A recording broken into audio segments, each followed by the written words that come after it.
Okay, so I pulled into McDonald's here because I was kind of thinking about my vlog and like earlier in the vlog, and I talked a lot about a friend of mine on here. And even though my friend said, feel free to share whatever you want to share on your vlog, out of protection for my friend, I decided not to do that. So I'm going to go in and edit some parts of this vlog out. I just want you guys to know, I was gonna put this at the end of the vlog, but I think I'm gonna insert it in the part where I start talking about it, and I'm just gonna take that part out. So I just wanted you guys to know why it jumps from one subject to the next, and it's nothing, anything, there's no mystery to it, there's no speculation. It's just, you know, I am at a point where it's really important for me to protect my friends, my family, and their privacy. And so out of consideration for my friend, that's what I'm gonna do. So I'm gonna put that in there. I do reference my friend throughout the video, so I'm sure there will be some points in here where I'm talking about like he and I talking and things like that.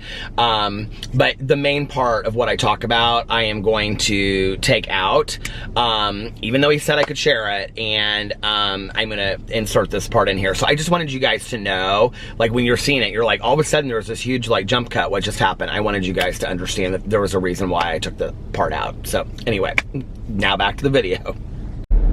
Hello, hello, hello. How are you guys doing tonight?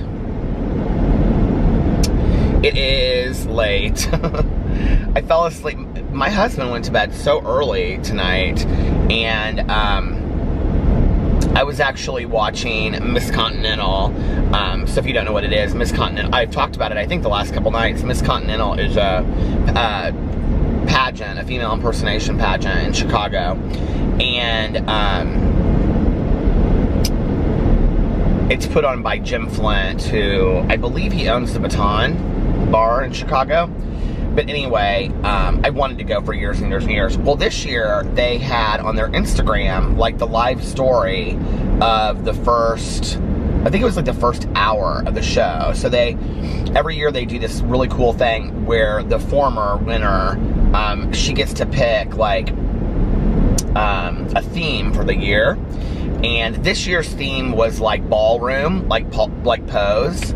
And then they have all of the formers that are there come out, and like they have to like be dressed in some kind of way, like in, you know, related to the theme.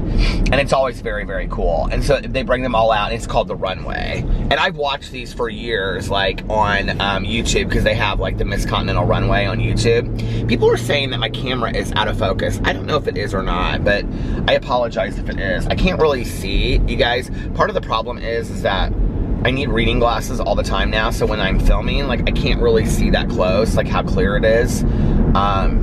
So I don't know if that's going on or not. I have been working with, or like screwing with the adjusting the settings on my camera. So, because the ring light was going in and out, and then today I like adjusted it and it seemed better. So I'm hoping that I have the ring light figured out situation. The ring light I think was fine that Alex got me. It's a really nice ring light, but the settings on the camera I couldn't figure out.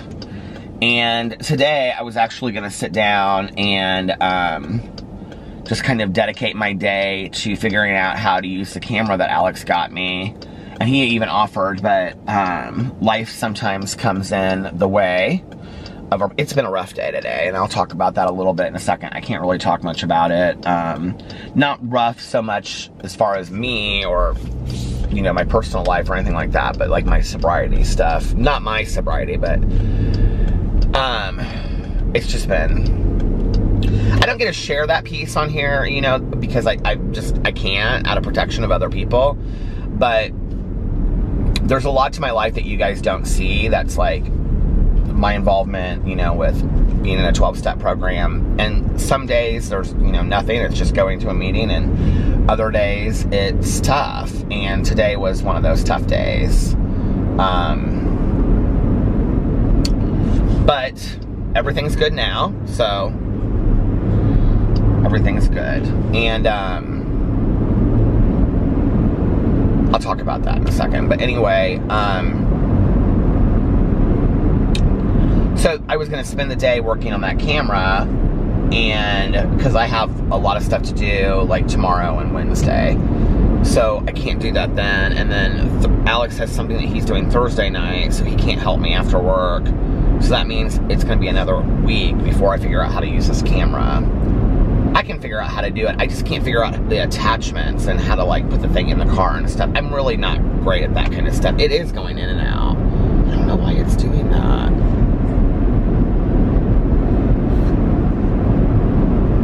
There, it seems a little bit better there.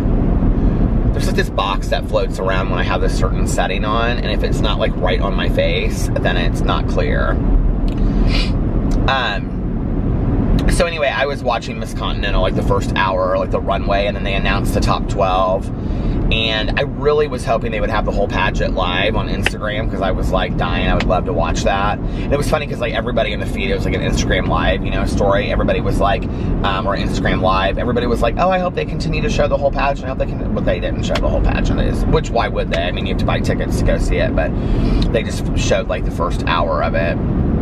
Maybe not even that much, maybe like the first half an hour, but it was still fun to watch. So,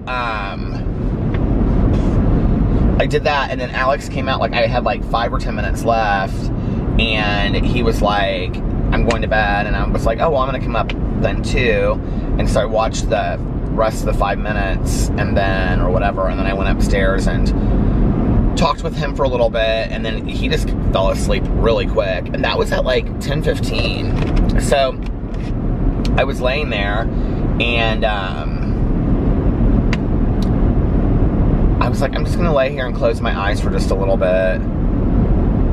And I woke up at like right at 1 o'clock, and I was having some crazy dream, and then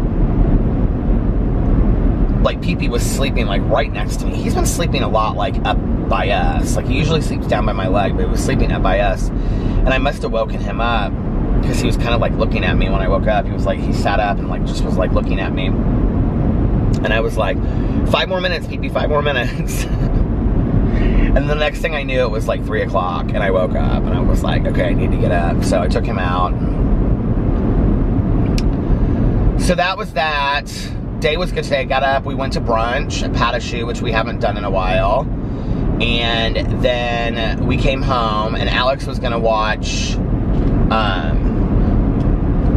a movie, and I went and did a review at Starbucks, and then he like texted me and was like, do you want to watch Aladdin, the new one? And I was like, sure, but like I've got a lot of stuff. He knew I had a lot of stuff going on. I was kind of just like waiting today to deal with some stuff. And so he was like, well, he was like, do you care if I watch it or something? And I was like, no. He was like, I just wanted to check in and see if you wanted to watch it with me. I knew that you couldn't do it today. So then I came back, and we were just kind of sitting there talking, and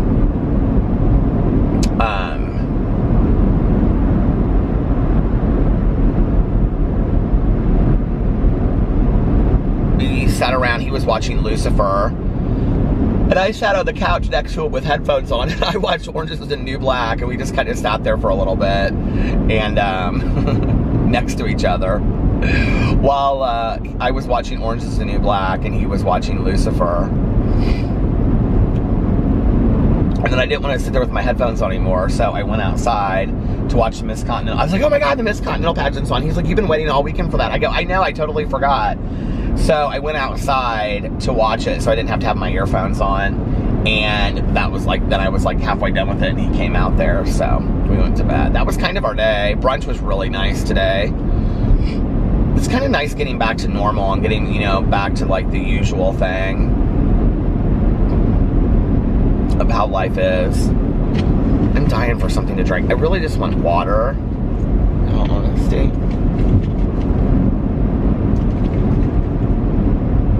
But I would go with a Diet Coke too. So yeah, it was an okay day. I wouldn't say it was a great day. It was,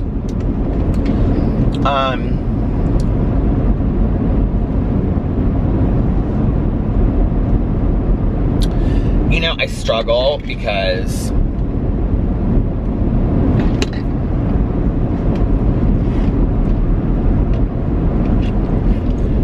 Well, first of all, I will say, you know, I'm very, very grateful today for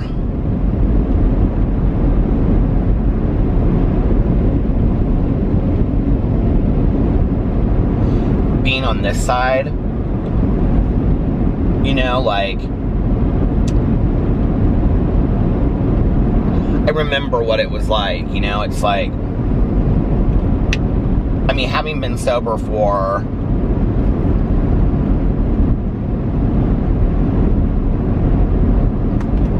24 years and 8 months plus,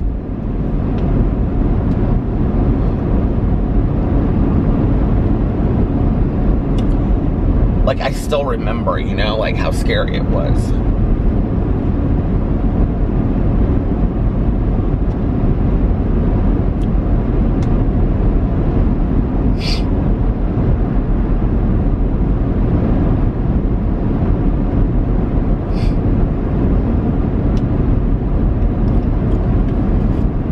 And, you know, I guess, like, I don't ever want to forget that. Because I think, like, if I forget that, then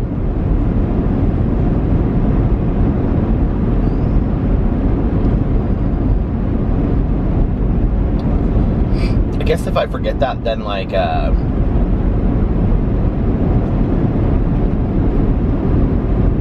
anyway.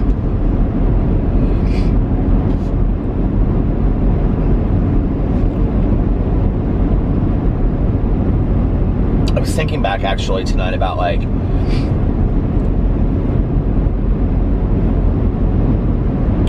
when I, like, first went into treatment and how scared I was, you know? Like, when I woke up the first day and, like how scared I was. And I didn't know really, you know, even though it wasn't my first treatment, I didn't know what to expect. And, I was anxious and I was nervous and I wanted out of there, you know? And, but once I settled down a little bit, it was, like, so, I don't know, there was, like, a freedom that came with it. That, like, I didn't have to worry about anything for a while. All I had to worry about was just taking care of myself, you know? All I had to worry about was just, like, eating 3 meals a day, going to groups, and it just felt like, for the first time, it's like when you do spring cleaning and you put, you know, like, make the bed really nice and you clean the house and you, like, do all your wash, you know, and then you put on pajamas. And it's, like, early evening and you have, like, the spring air or the fall air coming through your house, you know? And it's, like, for the first time in, like, a long time, like, the house feels really clean, you know what I mean? You have on, like, your little pajamas and you're sitting there and you're watching a TV show and everything feels really homey and clean and nice again. You feel like, I'm home again. Like, this is my home. That's the only way that I can explain it, you know? Is, like, you finally, like, you feel like home again. And I can remember feeling that way in treatment. Just feeling, like, so safe, you know? Like, I just, like, after the fight was out of me and I was done fighting, you know, like, calling everybody to come and get me and I knew that nobody was, and I'm looking outside at, you know, 4 feet snowdrifts and I'm thinking, you're here, you know, like, get over it. Like, I felt real safe. Like, then all I had to worry about was, you know, eating some sandwiches in the cafeteria with a bag of chips, you know, and some cookies or something. It was nice. It was comforting. And, like, I was thinking back a lot about that today, you know, about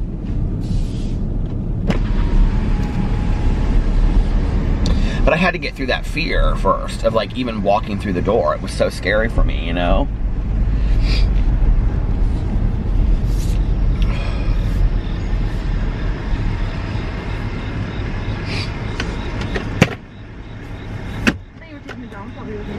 Okay.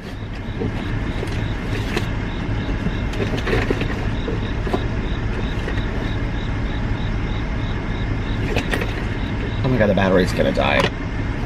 Thank God that I'm pulling in here. Hold on, I'll be right back. Okay, this is really weird. It's $1.08, and everywhere else I go it's $1.09. But I'm in a different county, and I wonder if that's why it is. Hold on, I'm trying to speed up the video. $1.08, sweetie.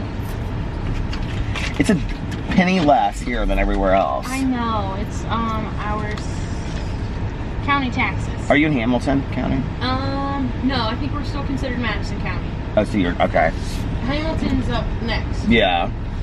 because anywhere in Madison it's $1.80. That's weird. I know. In Indy it's $1.10. Really? Yeah. I go there too much.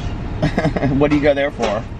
I used to go to school there. Yeah. And then now I just go there because my friends live up there. Oh, well, thank you so much. Have a good day. Thank you.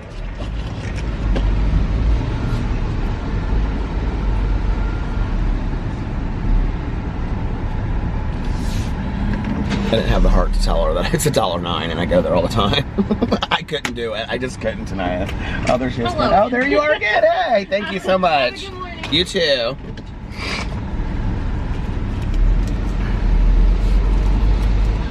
You know, like some days you're just like, I just don't have it in me to be that person today, you know?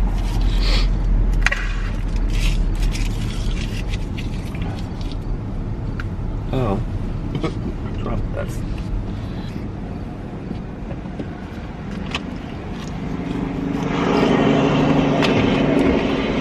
Listen to that sound of the interstate, I like that.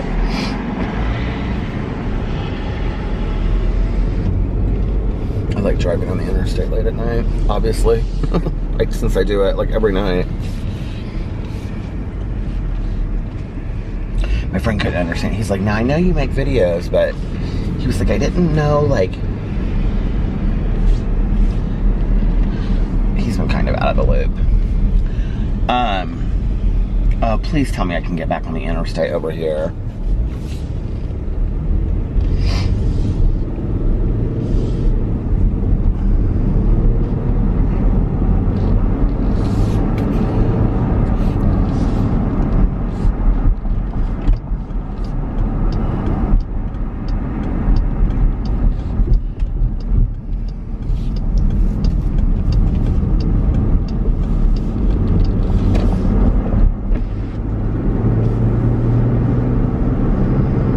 It was funny, I was reading comments before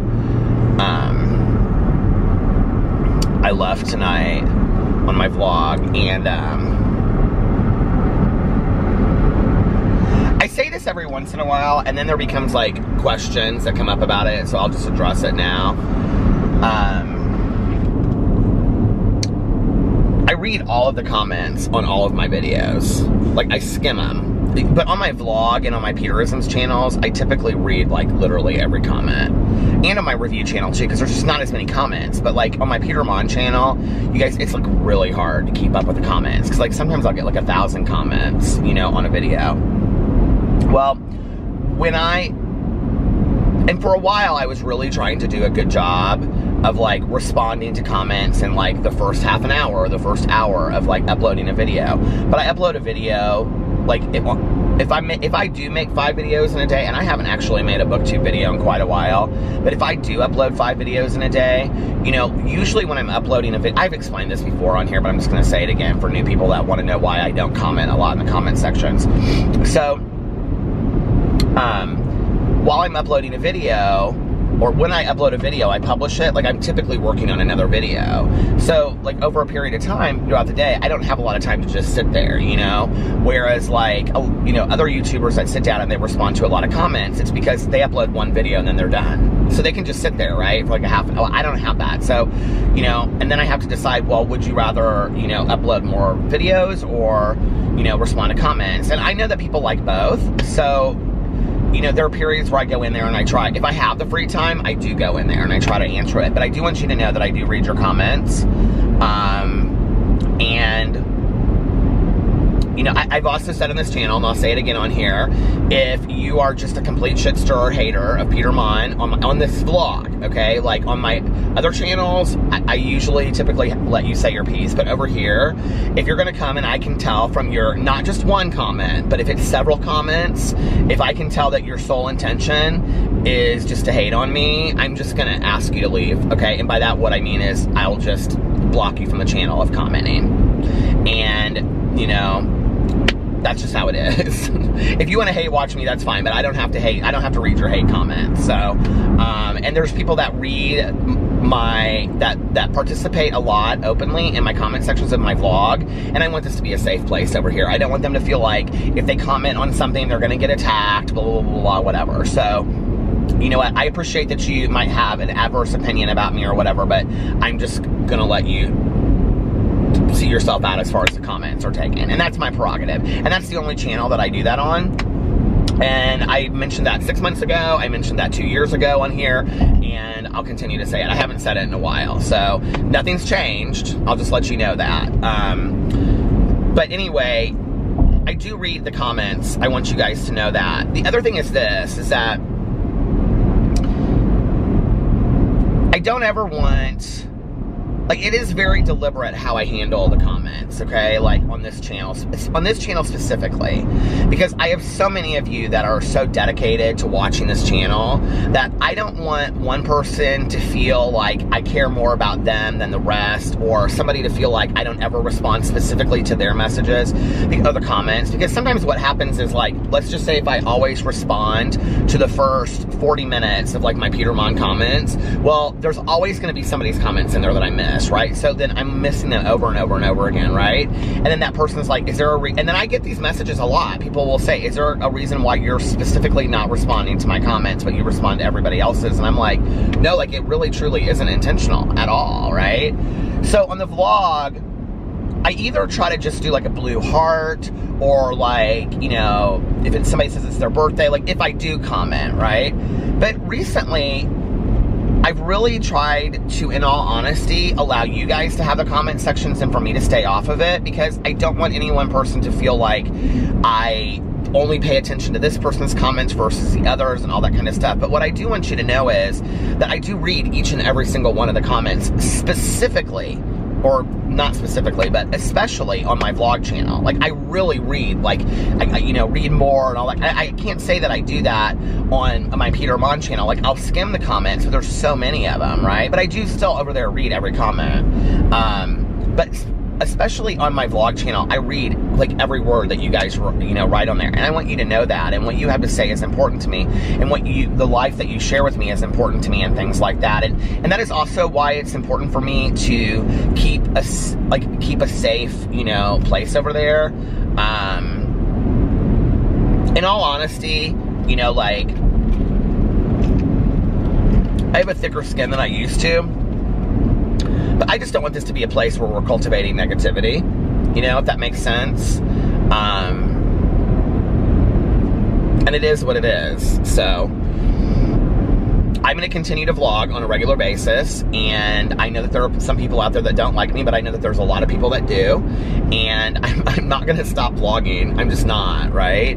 So it is what it is, and we'll just continue to, all of us exist, and those that like to watch my videos and like me and leave positive comments, thank you. And you know, I like to from time to time go in and, like, read the comments out, like, on a video. But the last time that I did that, I got, like, a really 50-50 response. Like, half the people really enjoyed it, and the other half were like, no, I didn't enjoy that at all. You know what I mean? And I think it's because you guys leave such personal comments. If they're, like, you know, kind of like overall things, like, right before I left, I read Elizabeth had left a comment about, you know, the next time, something about, like, you know, the next time that you get, like, before you go on a vacation, you're gonna get hell about, you know, stretching out your shoes. Oh, trust me, Elizabeth, I know, okay? But, you know, the thing that's funny about it is, like, I get so many suggestions, from people, like, in the comment sections. Like, somebody left a comment about putting Vaseline on my blisters.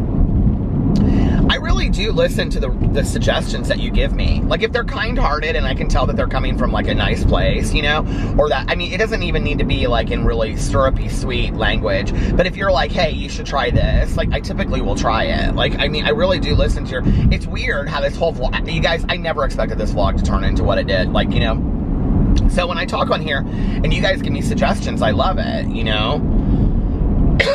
I'm trying to think of some of the other common things that people have said. Okay, Mindhunter, let's talk about Mindhunter for a second, since a lot of people wanted me to watch Mindhunter. But anyway, Elizabeth, I thought your comment was funny. I'm very well aware. Well, here's the thing, okay, about those stupid shoes. Somebody else said maybe you're buying a half size too small. Well, you know what? Here's the thing, okay? So I don't know. I may wear a I may be ordering them a half size too small.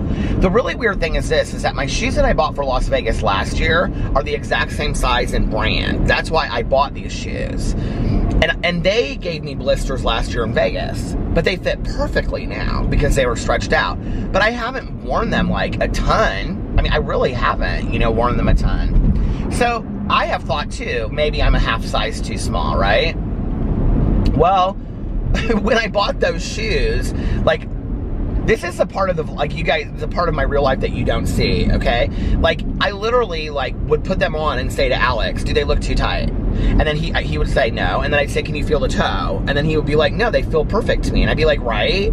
But they're tight. And he'd be like, well, I think that you just need to stretch them out. And so I would wear them for like an hour around the house, okay? Well, I was taking the dogs out. I did, okay? Not with socks, but I wore them around the house, right? And so, you know, it's like, I thought I had done my best. I knew they were tight. I knew that they were gonna hurt, but they were cute. Have you ever done that? I mean, beauty is pain sometimes, right? So I knew that they were gonna hurt, but I was like, I did not think they were gonna give me blisters. They were tight, but they weren't like so tight I couldn't get my foot into it. Now, there were like 3 other pairs of shoes that I bought. Remember this from ASOS? That I sent those back. Sarah was making fun of one of the pairs tonight. But like the one pair, I literally could not get my foot into it, you guys. And it was the same brand and same size as the other shoe that I had bought last year. So I sent those back, which is fine because I got a refund on them. But, you know, I was like, I shouldn't have a problem with these shoes. Well, for some reason I do. I don't know. They're cute though. I'm going to wear them with socks. I'm going to try to stretch them out. But the problem is now I can't wear any shoes right now.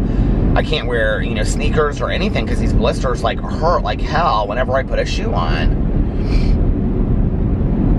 So there's that. But okay, so thank you, Elizabeth, for the comment. I thought it was funny because I was like, oh, I know, trust me.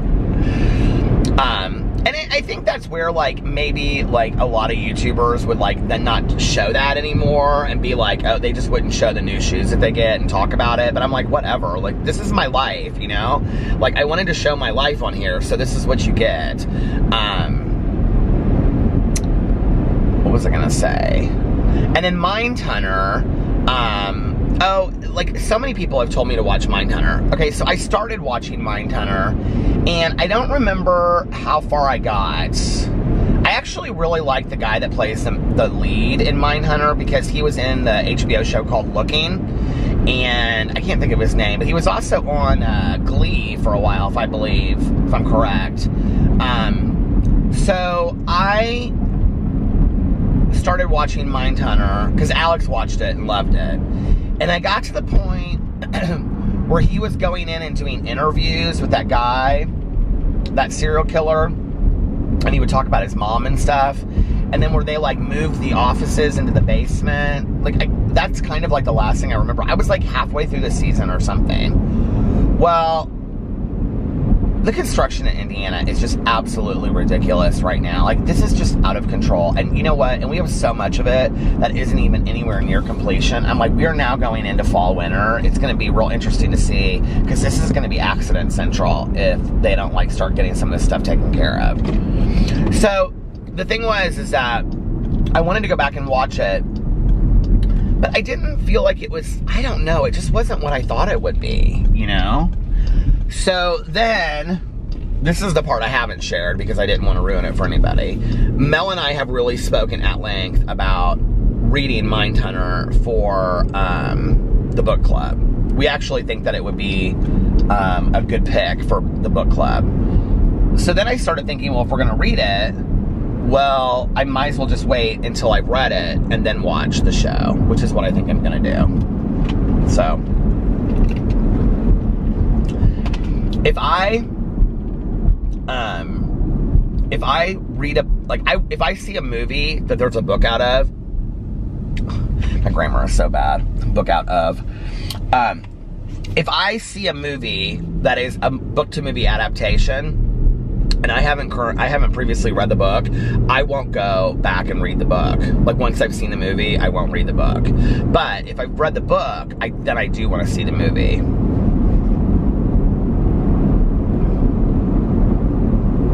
I actually have downloaded Every Day, which was a book by David Levithan. Did anybody read this book? Well, I loved Every Day. I can't remember the guy's name in it. I think his name was A. And he was basically like a soul. And he would wake up every day in the body of somebody else. And he falls in love with this girl named Rhiannon. I think that's her name. And so basically it's like her every day having to find out like where he is and who he is and all this stuff. It sounds really bizarre, but it was really actually a great book. And David Levithan's book, so the way that I found David Levithan was that he wrote Will Grayson with John Green, who John Green wrote The Fault in Our Stars and Turtles All the Way Down and all those books. Paper Towns, which that was made into a movie, horribly. And so I started reading a lot of David Levithan, and I really liked him. I really like his writing. And I mean, he's also helped start a publishing company that's called Push Publishing, which they write a lot of, or they publish a lot of really important, like, young adult literature. So, he's just a really neat guy. I used to kind of have he's my age, or maybe even a little bit older. I used to have kind of like a little, I mean, he doesn't know me, obviously, but, like, I would see interviews and stuff with him, and I kind of had, like, a weird kind of, like, author's crush on him. Anyway, so then I read Every Day, and I thought it was fantastic. But then he wrote a sequel to it, and it was called Another Day, I think. Yeah, it was called Another Day. And it was the same story told from Rhiannon's point of view. And it was so gag-a-maggot. It was so unnecessary. And he even wrote on there, like, in the cover of it, that, like, I don't know, like, it was, like, notes for an idea that he had, and he didn't think he would ever write it, and I thought, you shouldn't have written this book. It's not necessary, you know?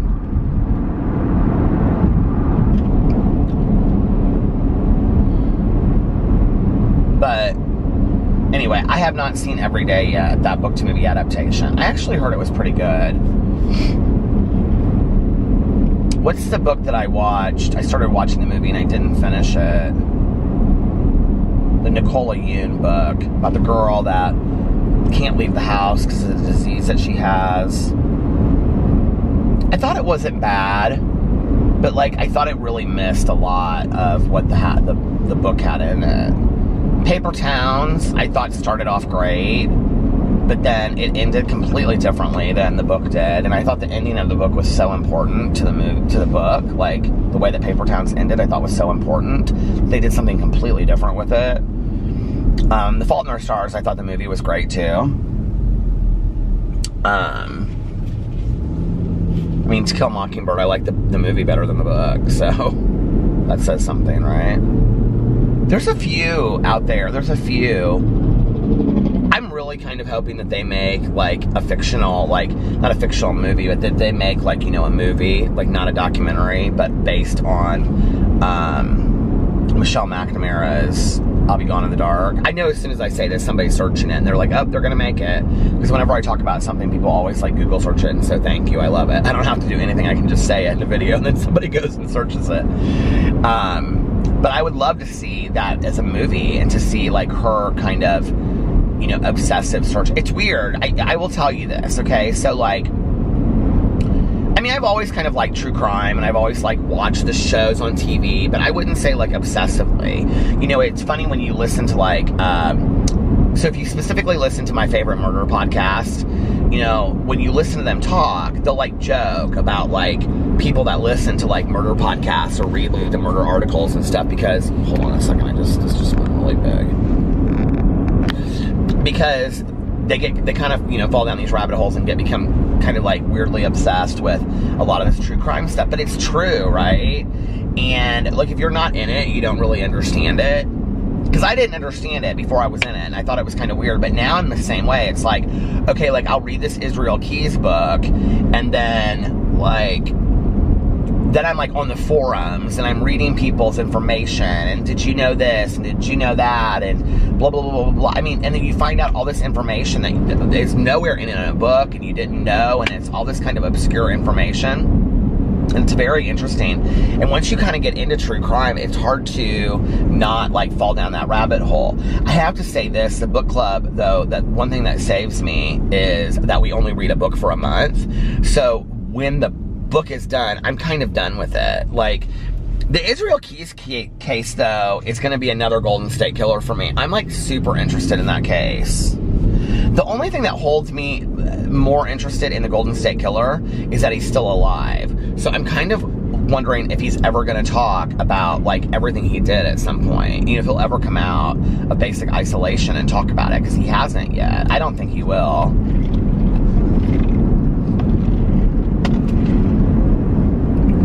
The Diet Coke tastes like it has lime in it. Somebody asked me that. I don't know what that was, on a Q&A or what, but they said, do you like lime in your Diet Coke? I do like lime in my Diet Coke. But sometimes if it's too strong, like that lime Diet Coke, I don't love that. Do you know what I'm talking about? Like, I like a lime in my Diet Coke, but I don't like that lime Diet Coke. It's too much. I know that sounds stupid, but whatever.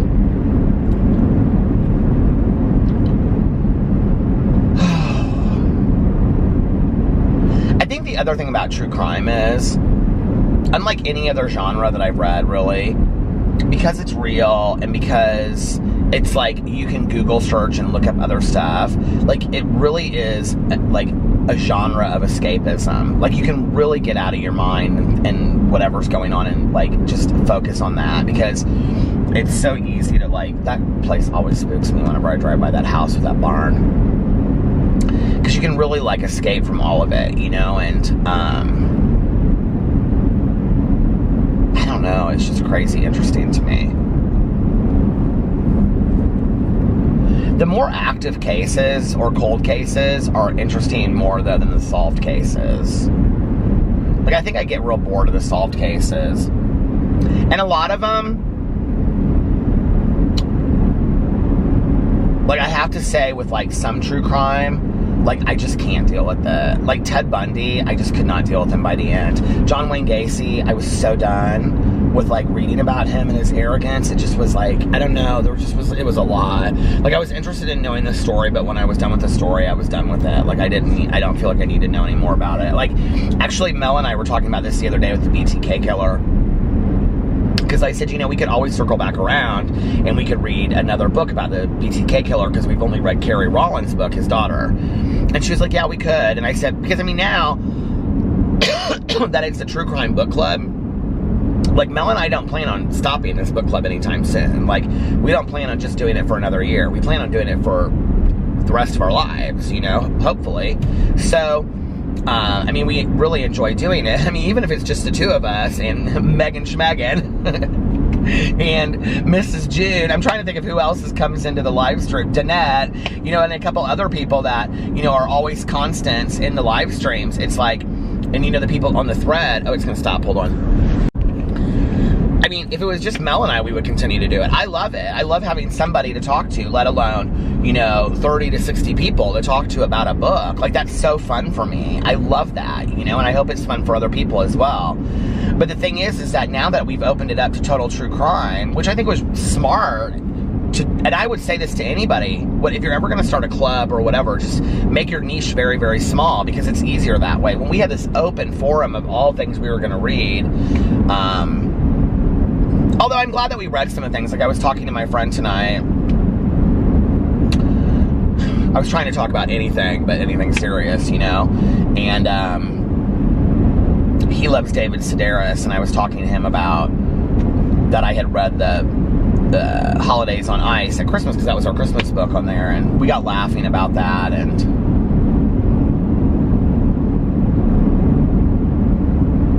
I love that, you know, a shared love of books can maybe take somebody's mind away from the troubles of the day, or a shared, you know, love of movies or Netflix, or, you know, I mean, like, I think, you know, when I think back about, like, working with a lot of people, we would always talk about, like, Survivor, you know, or, you know, Big Brother, or whatever we were watching at the time, because we would all watch The Biggest Loser. We used to always watch, and I think back about that all the time, because So when I worked in treatment, we had at one point, this was like, I think the second year that The Biggest Loser was on. The hospital decided that we were going to do this Biggest Loser contest within the hospital. So we participated in it. And by we, I mean me and 3 of my friends that we all were struggling with our obesity. So anyway, and I remember we got this coach, and our coach is actually, do you remember when I was at Erin's Halloween party, who I ran into? It was her. And she's like super thin and all this kind of stuff naturally, right? And so it's like the fact that we picked her, but she was actually like a really great coach for us. And we collectively, I think, I don't remember, but we actually did pretty good.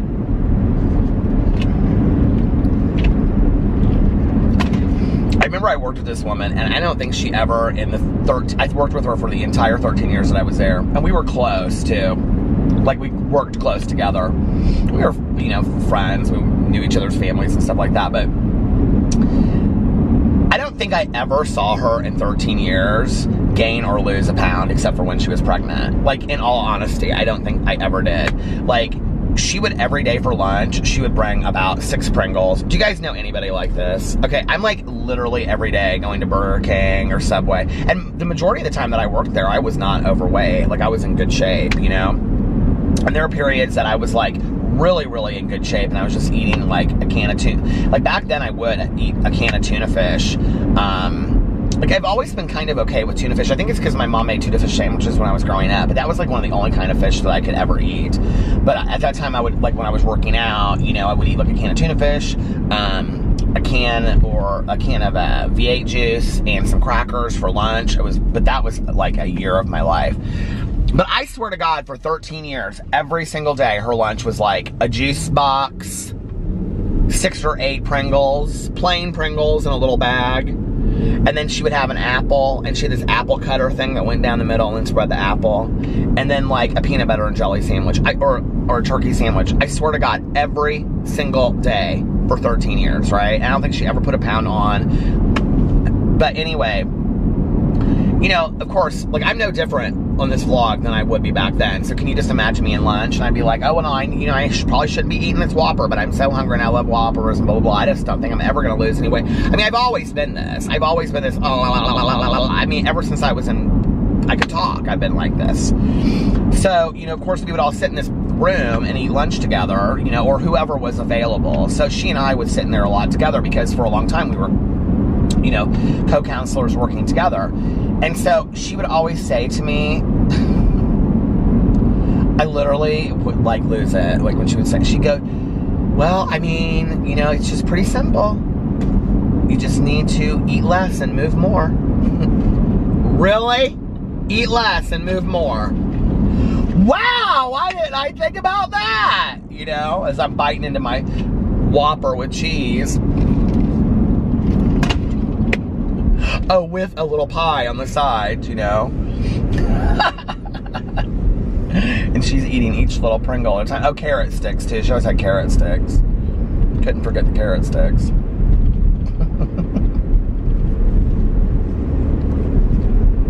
This killed me about her. She and I, and we got along fine. She was great, but she would... So, like, people would bring in donuts. Okay, if you've ever worked in, like, a hospital or a doctor's office or a treatment center or anything, you'll know what I'm talking about. You cannot stay thin, okay? 85% of the people that work there are overweight because people constantly bring in food. Constantly, okay? There's always someone bringing in... There's always someone bringing in donuts or bagels or whatever. It's cakes and cookies. There's just always crap back in the coffee room, right? She would always do this thing, and it drove me nuts, right? She would go get a donut and cut it in half with, like, we would have, like, a, you know, like a plastic knife and fork. She would, like, take the plastic knife and cut it in half and take half of the donut, like, not even just gobble it up, right? Put half the donut on it, like a little, like, plate. Girl, just eat the damn donut, okay? It ain't that deep.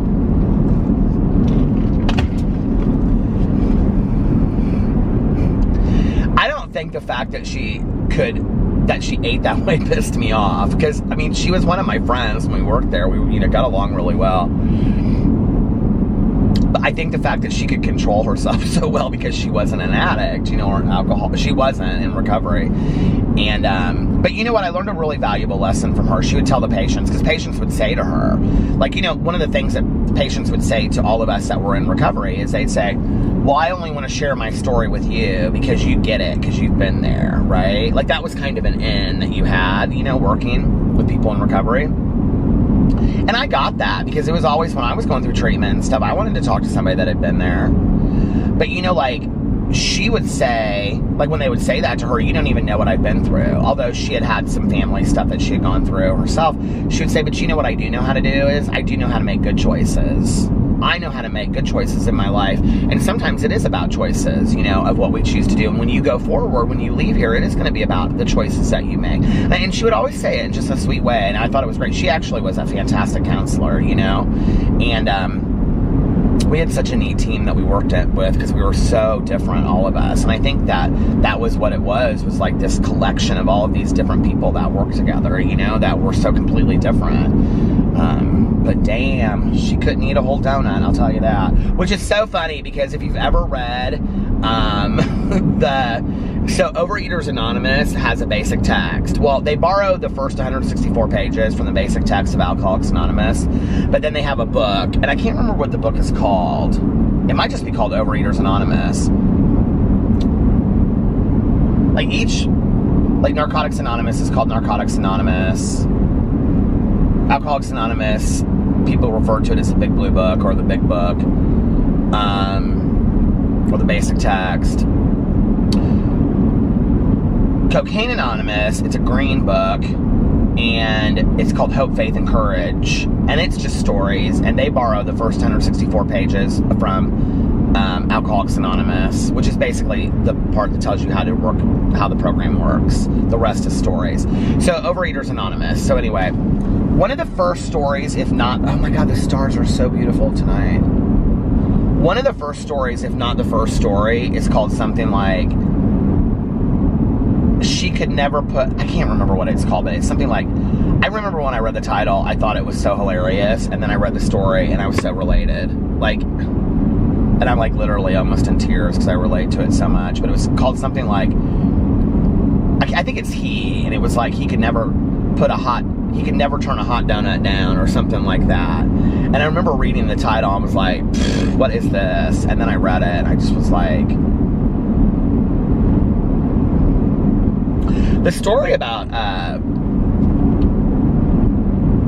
Overeaters Anonymous is really interesting, and I'm not in Overeaters Anonymous, so I don't know as much as the people that are. I need to clarify that. But I've read a lot about it, and I've had friends of mine that are in it. There's another one called, I think it's called Gray Book, or something like that.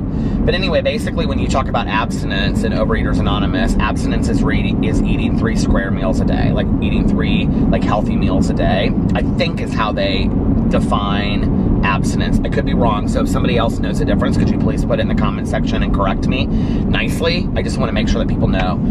But one of the things I loved about reading about it was, you know, because one of the things that's important with the 12-step program is we talk a lot about spiritual belief and finding a higher power and things like that, which a lot of people are like, can you not, you know, get sober if you're an atheist or an agnostic? You can, and there are specific meetings and things for people that are that, where did I go in? I turned in the back way for this. I just wanted to turn around anyway. And there's, you know, chapters specifically for those issues and things like that in all of the books. But I do think that it is a struggle for some people. That woman was like looking at me like, what are you doing? I'm trying to find my way out is what I'm doing. And it is not this way, because there's a gate at the end of this thing. But anyway, in the book Overeaters Anonymous, they go in there and they talk about, where did she come from? Is she driving one of these big semis? She didn't look like a semi driver. Oh my God, she's got a big dog in her car. I bet she is a semi driver. I have like 3 female semi drivers, okay, that watch my videos. If one of you went into a Love's. She sat there and stared a hole through me. And it is all semi. It had to be her. She had a big golden retriever in her car.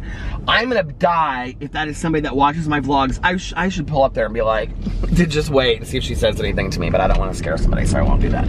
But anyway, I love that semi-drivers listen to my vlog. I cannot tell you, for those of you out there, that makes me so happy. There's something very cool to me about that. I don't know.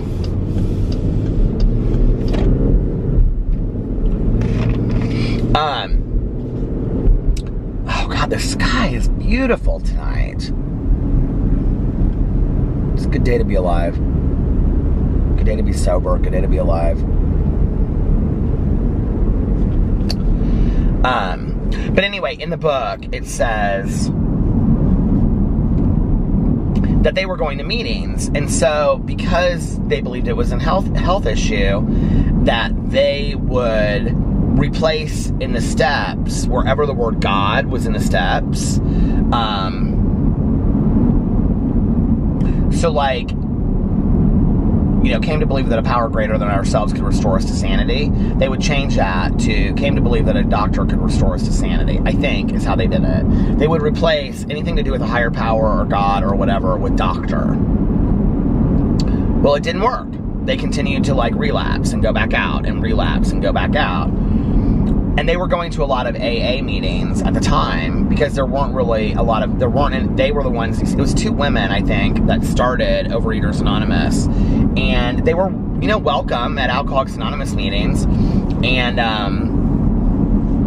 like, that's one of the questions I get a lot is people are like, could I go to a meeting even though I'm not an alcoholic or an addict so I could get educated from my family? I would suggest, first of all, starting with Al-Anon or Nar-Anon, which are 12-step programs for friends and family members of alcoholics or addicts. But yes, you can, and they're called open meetings. Narcotics Anonymous, Alcoholics Anonymous, Cocaine Anonymous, any 12-step program will have open meetings, and most, I think, 12-step programs should have open meetings. And an open meeting just means if you call any service office in your area and say, can you tell me where an open meeting is, anybody is welcome. And a closed meeting is where only addicts or alcoholics are allowed to come and share their stories. So, like, my mom was really, really weird about her anonymity when she was alive. And, especially when she was, like, working in school systems and stuff like that. So she would only go to closed meetings. My mom would never go to an open meeting for a long time. She did later, but, like, at first, she was really weird about it. I was just talking to Tanya about that today. I was like, I said something about, I remember the time I said to my mom, well, you weren't really worried about people knowing that you might be an alcoholic when you were parking the car in the front yard, Mom. You know, but like all of a sudden you're worried now that you're sober and it's a strength. But she was always worried that the stigma that went along with it, you know, that women as alcoholics. And it's true. I mean, alcoholics and addicts have a horrible stigma, we know to this day.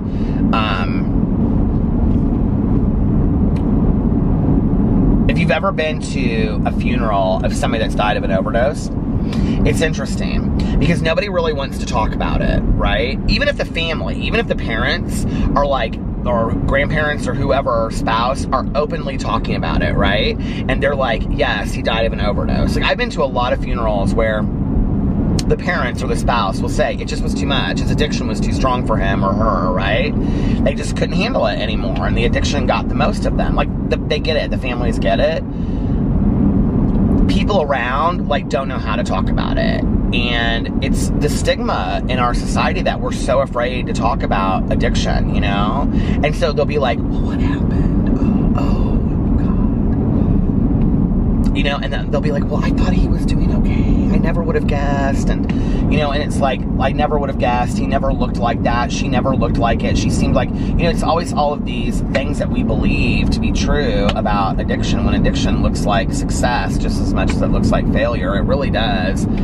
I've met my fair share of actively using heroin addicts that, I swear to God, look like attorneys that just won a court case or something. You know what I mean? you'd be real surprised. I mean, what the look of addiction is out there, and I don't know, it just breaks my heart. And I think those are the people that scare me the most, because, you know, they're the ones that, like, I was talking to my friend, before I left for Las Vegas, you know, whose son had passed. And I said, I just saw him, like, in a restaurant on a date. I said, he looked, I mean, I even say this, and I've been sober for ever, and I know about this stuff. And I said, he looked great. Like, he looked great. She goes, I know. She's like, I know, you know? I think sometimes the people that look worse, you know, and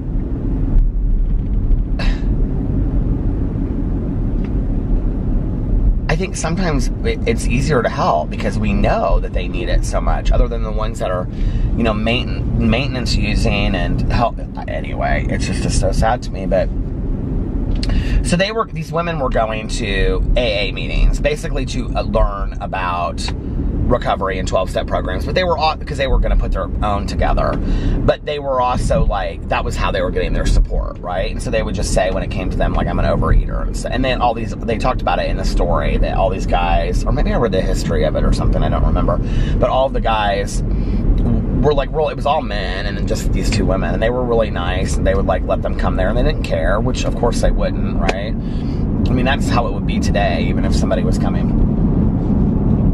So, I mean, that's kind of how Heroin Anonymous got started. And Heroin Anonymous, I can only speak in Indianapolis, but it is a huge program in Indianapolis now. Like, and it started off, like, with one meeting, and it's huge now, and very much needed in this area. So one day, like, they kept on going back out and coming back in, and they would share, like, you know, they would say, like, we relapsed and we went back out, and, you know, and the guys were taking it very seriously. I mean, they weren't laughing at these women, you know, who couldn't, you know, abstain from overeating. And this one guy said to her after a meeting, I don't remember the story verbatim, so I just, please do not fact check me on this, but something to this degree. Have you ever thought that it's the fact that there's no spiritual element to your program, that you are replacing the spiritual element with a doctor? That there is some necessity for a spiritual axiom in this program. And they had really never thought of that, because they wanted it to be so open to anybody that needed help that they didn't want to, like, isolate anybody, you know? Which nobody's ever isolated. I've never heard anybody, I've never personally, in my 23 years and 8 months, hear somebody say, if you don't believe in a higher power, then you need to leave. Like, it's not going to work for you. I've never heard that. Now, I have heard things quoted out of the big book, like God either is or he isn't, but I've never heard that. And I have met my fair share of atheists and agnostics that are sober and working healthy programs in recovery, and it is possible. It is absolutely possible. One of my old sponsors' wives had been sober for, I think, like 20 plus years, and was agnostic and only went to agnostic meetings and was completely fine. So that is completely possible, you know? Anyway, so they thought about it and they changed it, and they changed their steps to including a higher power, and that's when it stuck for them, you know? Because what they didn't realize was the powerlessness and the unmanageability part wasn't something that a God could fix, or something that a doctor could fix, you know? And they were looking for human intervention, human assistance to that. Well, that wasn't a doctor that could fix that, you know? That was on some kind of spiritual level. And on a spiritual level, like I say this a lot in my Peterisms videos, you know, it's more of the soul. It doesn't necessarily have to be a higher power. It can be the universe, it can be the wind, it can be the cycles of the earth, it can be whatever you want it to believe, right? But there has to be some kind of, I think, spiritual element to it, that you're part of something bigger. Like true atheists, like, I actually don't talk about this a lot on here, but y'all know that my husband's an atheist, right? So, which is interesting that I'm like such a hardcore spiritual person, but my husband's an atheist. Although I will say in the last year or two, like some things, like, and I don't care, I support him in his beliefs and he supports me in mine. But I have to say that in the last year or two, things have started to, I think, like he's starting to question things a little bit. I think the death of his friend really screwed with his head.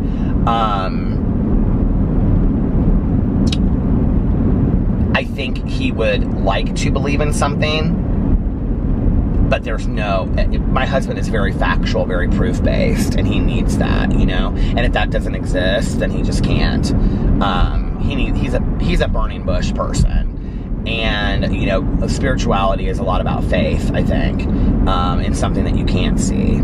So, but anyway, you know, atheism is really a belief system as well. And I think people don't understand this often, you know? And that's why I, to some degree, can respect my husband. Like, there's a whole conversation about if he should die, how he wants all that handled.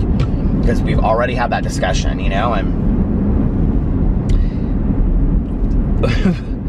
we worked a lot of that out in counseling because I had some issues with, and it's none of my business, right? But that they're, you know, anyway, it doesn't matter. But anyway, I don't really care what's done, you know, I think once you're gone anyway. So I don't, like, my attachment to my own body or anybody else's is not there anymore. But,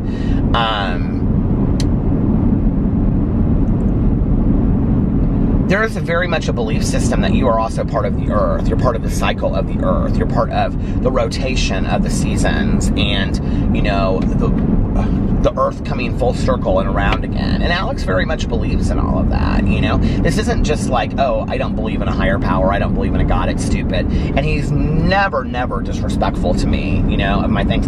He'll say to me things like, have you prayed on it? Like, you know, have you, like, looked at what your higher power is? Or maybe this is a God moment for you. And the fact that my husband is an atheist and can say those things to me, and we can have absolutely utter respect for the other person's belief systems is fantastic, you know?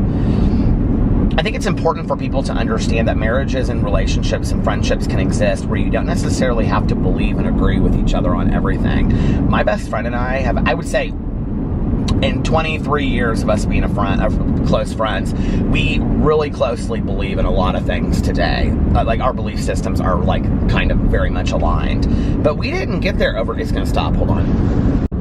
But we didn't get there, like, overnight. Like, we started here, you know, and then we kind of came in to the middle on all kinds of topics and all kinds of issues, you know? And that's been hours of conversations and cars and trips and backyards and meetings and, you know, and all kinds of phone calls and stuff, you know? And I think it's about being open to the conversation and being open to somebody else's point of view and listening to what somebody else has to say. That, you know what, maybe my point of view, maybe what I believe is not the end all of the world. Maybe I do need to listen to what somebody else has to say. Maybe I'll learn from somebody else, you know? We live in a society where, you know, at first it was that everybody has a right to an opinion, which I absolutely agree with. But then it moved past that to my opinion is the opinion. My opinion is the right thing. To, if you don't respect my opinion, then I don't respect you. And then it became ugly. And it's turned into this huge whole ugly thing that we don't have conversations or discussions anymore, you know? We don't have, it's not about opinions. It's about, you know, it's not about like, hey, I have an opinion, you have an opinion, I respect your opinion, share your point of view with me, let me know how you feel, you know? Like, YouTube is said, like, the drama commentary community, like, well, I shouldn't even say the drama commentary, I don't think it's the channels, I think it's the people that respond to it. You know, it's interesting, like, this whole, like, I don't know, I don't really see it so much with the channels as much as I see it with, like, the people interacting on the channels, if that makes sense, you know? Like, people have some really strong opinions in the comment sections. And I have to say, like, I mean, and I'm not over reading the comment sections of other people, and there's a few of them that I'm friends with, you know, that I talk to and stuff and whatever, and I'll say to them, what are your comments like? And they'll say, oh, my comments are okay, you know, whatever. So I don't know. I would say that my comments under my videos are pretty fair, but when it's a topic that is like a really strongly opinionated topic, it very much is like over here or over here. There's like no meeting in the minds in the middle, and people sometimes get very heated about it. And I'm like, okay, first of all, we're getting really, really heated about a topic that really, like, and obviously it's what I do, I love it, right? But it doesn't affect us personally, you know? Like, I love talking about it, I do, you know? I love making videos about it and all that kind of stuff, but like really it doesn't affect me personally. Like it doesn't, you know? I don't know these people personally. They're not like affecting my lives personally, you know? So I think it's interesting when we get real heated. And then I wonder, you know, is it because it's a distraction for us? Is it a distraction over what's going on in our daily lives? And that's why we get involved in that. You know, I cannot tell you how many people in the last couple years I've met that will tell me that they purposely start fights on Facebook over politics. Like they get into, like they get such a kick out of it. Like I'll be like, these are people in like my real life, okay? Like, and not anybody that's been on here, but like, just people that I know, and they'll be like, yeah, I like posted this thing because I really wanted to piss people off. What? Like, I don't understand that you post something to really piss people off, and then they'd be like, yeah, now I got 50 comments and people are fighting in my thread, and I just put it out there because I just really wanted it. And I'm like, what? Like, I don't even get that. Like, I don't understand that at all. Like, my friend and I were talking tonight, and, you know, he said, you're so calm compared to who you were, you know, like, he made some comment about, he was like, you know, 5 years ago, he's like, you're so calm today. And I was like, talking a little bit about the peace and the serenity in my life and how important it is, you know? And I was like, and you can have that, you know? But I think it's something that you choose, you know? Like, you don't, I don't know. I don't have all the answers. I don't even have nearly any of them. If I did, I sure wouldn't be sitting on a video every night talking, would I? But I love it. I love talking on a video every night. I wouldn't trade it in. I sometimes wonder that. I'm like, okay, if tomorrow I won, like, let's just be outlandish, right? If I won like $200 million in the Powerball. Alex actually asked me this not too long ago. Like if I won $200 million in the Powerball, okay, and I had to give up one of my channels, I honest to God don't know which one I would give up. Like, I really don't. I mean, I love all of my channels, so I don't know that I would give any of them up, but I wouldn't stop vlogging. And it's funny because, like, when I go on vacation, people are like, show us more of your vacation, show us more of your vacation. But, and I know that there's people out there that like, some people like this, some people like that, and I think that's normal of anything, right? But when I come back and I'm like in the car again, people are like, yes, you're back in the car talking again. And I'm like, why do people like this? This cracks me up. But I like that you like it. It makes me happy, so thank you. It makes me, you know, makes me happy to know that people are out there. And like, I when I was reading through the comments tonight, you know, people are like, oh, I just got home, I'm getting ready to go to bed and listen to this or that, or I'm, you know, just got up and I'm doing this. And it's cool too to think that, like, you know, people are getting up in like Australia and they're listening to my vlog, you know, at the same time that people are going to bed, you know, in, you know, New York or whatever. You know, it's crazy to me that my little old voice driving around the highways of Indiana, or my little old voice, my very loud, opinionated voice some days, but, you know, that my voice is like all around the world. Like, that's crazy. And I don't have, you know, 1 million subscribers on this channel. I think that's the other thing that I really enjoy. I was thinking about this today. I was like, I mean, don't get me wrong, as much as I would love for this channel to grow, and I would love, I mean, I would never say I wouldn't love to have 10 or 20 million subscribers. Who would say that? Or be, you know, on a vlog channel that I drive around and talk every night. Can you even imagine? I would love that. But at the same time, there's something to me that I really like about keeping it small. And I almost kind of think in some weird way it's kind of like a God thing, because, you know, in the last couple years, like, a lot of people have, like, you know, just like on any other channel, people come, people go, people come, people go. But like the number of the views a day on my vlogs kind of stays the same. Like, it hasn't really changed a whole lot in the last 2 years. Like, it's always about between like 2,500 and 3,500 views a video. Like, it's stayed that for like 2 years. It hasn't like grown, and it hasn't like lost a lot, you know? So it's kind of crazy to me that it's kind of just stayed there. But I don't mind it. I mean, I enjoy it. But I also kind of like that it stays smaller, you know? There's something to me that's kind of cozy and homey about it, you know? I don't know. But I do like the new people that come on here and they're like, oh, I've never watched this before, and that you ask questions and you're confused as to why I drive around in a car every night instead of just saying, well, because I'm crazy, see? And so I drive around in a car and I do my vlog every night, and that's just what we do. It's like you're sitting in a car with me, we're having a conversation. It's just not that deep. So anyway, all right, you guys, I'm gonna get off here and head on home out of the country roads. Country roads, take me home. And I hope you guys are having, and tomorrow is back to work day if you live in the United States. We had Labor Day off. But I hope you guys are having an amazing Tuesday. I need to come up with a new outro. I'm working on a new outro, so I'll figure something out. But anyway, it's got to be natural. I hope you guys are having an amazing Tuesday unless you have other plans. But like I always say, do not have other plans. Make the most of your day. Do something really fun today. You're exchanging a day of your life for it. Pass on some kindness to the world today. Do some random act of kindness. For me, if you could, send a little prayer out there or whatever you believe in, a little positivity to the still suffering alcoholics and addicts in the world. Maybe we can send some positive vibes to them. And if nobody else has told you this today, I love you. And make sure that you look at yourself. It's out of focus. As I'm finishing it up, looking at you, saying I love you. And make sure that you look at yourself every single day in the mirror and say, I cannot go out on this video with it out of focus. Make sure that you look at yourself every single day in the mirror and tell yourself, I love you, and that you believe it, and that you tell yourself positive affirmations about yourself, and good things. And most importantly, don't forget to make sure that you pass that on to somebody else and let somebody else know how important you are to them. Even if it's just a barista at Starbucks and you say, you know what, you really cheer me up on a daily basis and I appreciate that. Sometimes that's all it takes, you know? And I think that's it. I love you guys and I will see you tomorrow. Bye. Love ya.